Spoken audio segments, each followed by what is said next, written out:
Yeah. The raw emotion that night was awesome. It was like a goosebump feeling because Joe was a monster. Was the champ for 2 years, 600 days plus. Sure. It was unbeatable. You give him that awesome kick to the head, give him the 450, you win the match. Brain buster, the whole bit was awesome. But I just remember, I can't believe the booker was marking out for that. Do you remember that moment in time?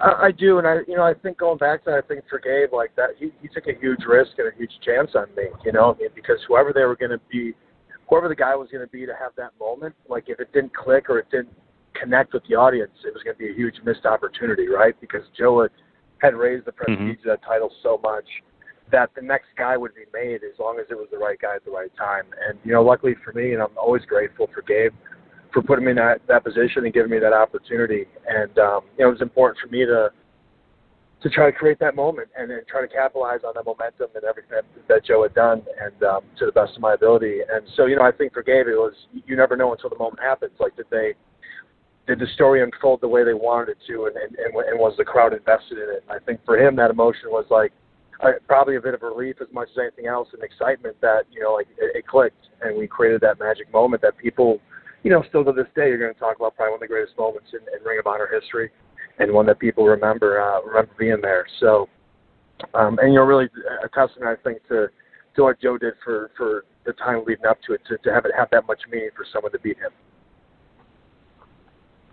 Such an unbelievable time to be a fan, especially that time in ROH, and that was one of the greatest moments in the history of Ring of Honor. In the 16-plus years they've been around, it's one of the greatest moments. The crowd reaction in Philadelphia that night, they were just nuts, and it was awesome to see Gabe go crazy.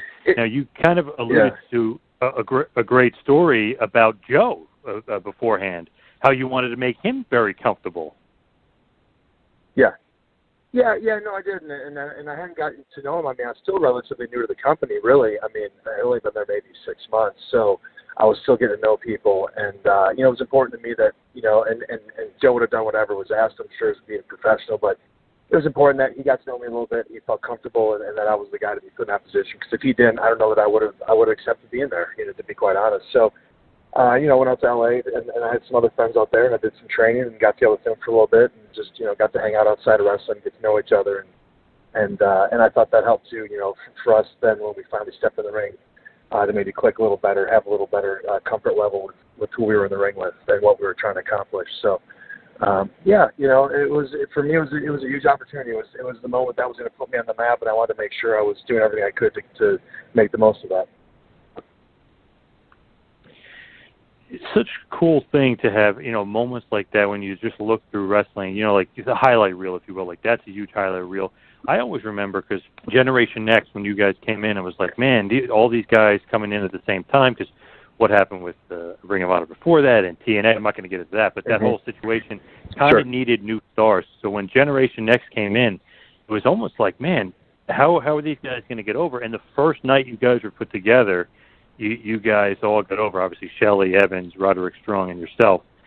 It's pretty amazing to get spots from AJ and Daniels, things like that, and get over. Do you have, just fond memories of just, being given the ball that early, even before the title, obviously, but being given the ball and was like, well, let's see what you guys can do, and then, boom, you basically started a new era of Ring of Honor. Yeah, I mean, first of all, I think you have to look at, got to give Gabe credit for having an eye for talent. We were all still relatively new and starting to kind of make a national name for ourselves, from where we came from, regionally. And, but yeah, Ring of Honor was a time where they needed something. And I think Gabe has alluded to this before. Again, this is another one of those moments where he just was really rolling the dice, and this is kind of a make or break moment. Because of everything that was going on behind the scenes, they needed to create some new stars quickly. And he kind of, he gave us the opportunity, and we didn't really know about it ahead of time. We got there. We had no idea any of this was going to take place, and this was the opportunity, and we went out there, and I think we all were at a place in our career where we were hungry to prove ourselves, and it just clicked and really kind of shaped Ring of Honor moving forward in a lot of ways, and all of a sudden added, 4 new guys into the fold with their CM Punks and these guys that had already been established to kind of create some new exciting matchups and some new, just some new creative things to do. So, again, I've had such a wonderful career, and I've been so lucky along the way. But I always go back and give credit to the opportunities that were given to me from Gabe, by Gabe and Ring of Honor, as really that was the catalyst that really allowed me to go from being wanting to be a professional wrestler to actually be able to say this is what I do for a living, and be able to really take that to be my foundation to build on it ever since.